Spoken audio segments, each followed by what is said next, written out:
Hello, मैं वीरेंद्र जोशी। आप मेरा यूट्यूब चैनल देख रहे हो साइंस प्लस। क्लास 11 का टॉपिक है difference between prokaryotic cell and eukaryotic cell. ये सभी कंपटीशन के हिसाब से इम्पोर्टेंट है। 11th 12th में भी पूछा जाता है, ठीक है। और ये मैं कहता हूँ कि जो साइंस सब्जेक्ट है उसका बेसिक है, क्योंकि जो सेल है वो हमें सब लिविंग ऑर्गेनिज्म की बेसिक यूनिट होती है, फंक्शनल यूनिट होती है। तो आज अपन पढ़ने वाले हैं difference between prokaryotic cell and eukaryotic cell. उसमें क्या क्या डिफरेंस होते हैं वो आज अपन जानेंगे। तो जो प्रोकैरियोटिक सेल होती है उसके एग्जाम्पल है जैसे कि माइक्रोप्लाज्मा। माइक्रोप्लाज्मा बेसिकली एक ऐसी सेल होती है जो बिना ऑक्सीजन के भी जीवित रह सकती है, जिसको जीने के लिए ऑक्सीजन की ज़रूरत नहीं होती है। वो सेल भी प्रोकैरियोटिक सेल के अंदर आती है। यू बैक्टीरिया भी प्रोकैरियोटिक सेल के अंदर आता है। साइनोबैक्टीरिया और आर्किबैक्टीरिया ये सभी प्रोकैरियोटिक सेल के अंदर आते हैं। जबकि अपन बात करते हैं यूकैरियोटिक सेल की, तो यूकैरियोटिक सेल के अंदर सामान्य पादप व सामान्य जंतु आते हैं। General plant and general animal वो सभी किस में आते हैं? यूकैरियोटिक सेल के अंदर आते हैं। फिर बात करते हैं इसका मीन्स क्या होता है, इसका अर्थ क्या होता है। तो प्रो का जो मीन्स होता है, ये जो वर्ड है प्रो, इसका मीन्स होता है प्रिमिटिव। प्रिमिटिव का अर्थ होता है आदिम या पुराना।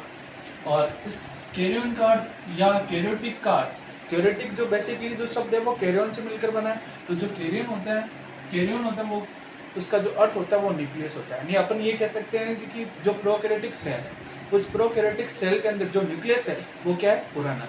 और ये जो सेल होगी वो कैसी होगी? आदिम प्रकार की हो सकती है। और यूकैरियोटिक सेल के बारे में बात करें तो यू का अर्थ क्या होता है? सुविकसित होता है। और कैरियन का जो मैंने बताया कि क्या होता है?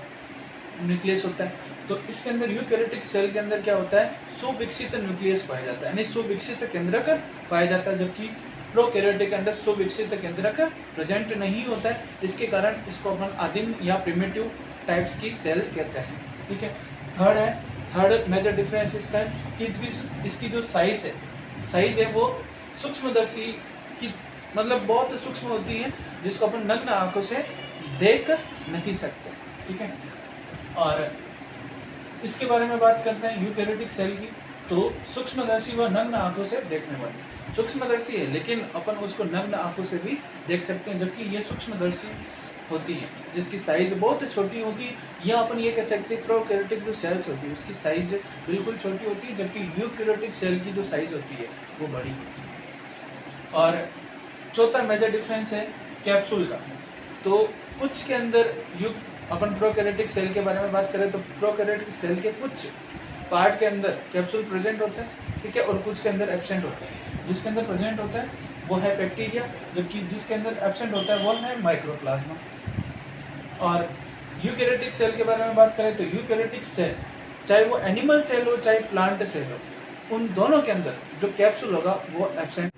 बात करते हैं यूकैरियोटिक सेल के अंदर सेल वॉल कैसी होती है। तो जो प्लांट सेल होती है उसके अंदर जो सेल वॉल होती है वो प्रेजेंट होती है, लेकिन जो एनिमल सेल होती है उसमें क्या होती है? एब्सेंट होती है।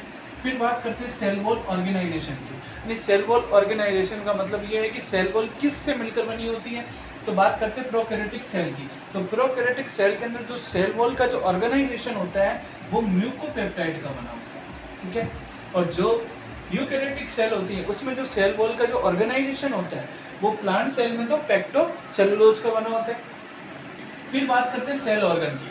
जितने भी सेल ऑर्गन है वो सभी के सब प्रोकैरियोटिक सेल के अंदर क्या रहेंगे? एब्सेंट रहेंगे। जबकि यूकैरियोटिक सेल के अंदर क्या होता है? प्रेजेंट होते हैं। सेल ऑर्गन में माइटोकॉन्ड्रिया हो गया और ईआर हो गया, गोल्जी एपार्चियस हो गया।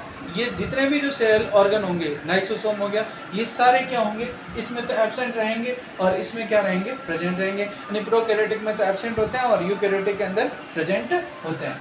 फिर बात करते हैं राइबोसोम की। राइबोसोम जो कि प्रोटीन संश्लेषण का काम करता है, यानी प्रोटीन सिंथेसिस का वर्क करता है, वो प्रोकैरियोटिक सेल के अंदर 70S प्रकार का प्रेजेंट होता है। जबकि यूकैरियोटिक सेल के अंदर जो राइबोसोम होता है वो 80S प्रकार का प्रेजेंट होता है।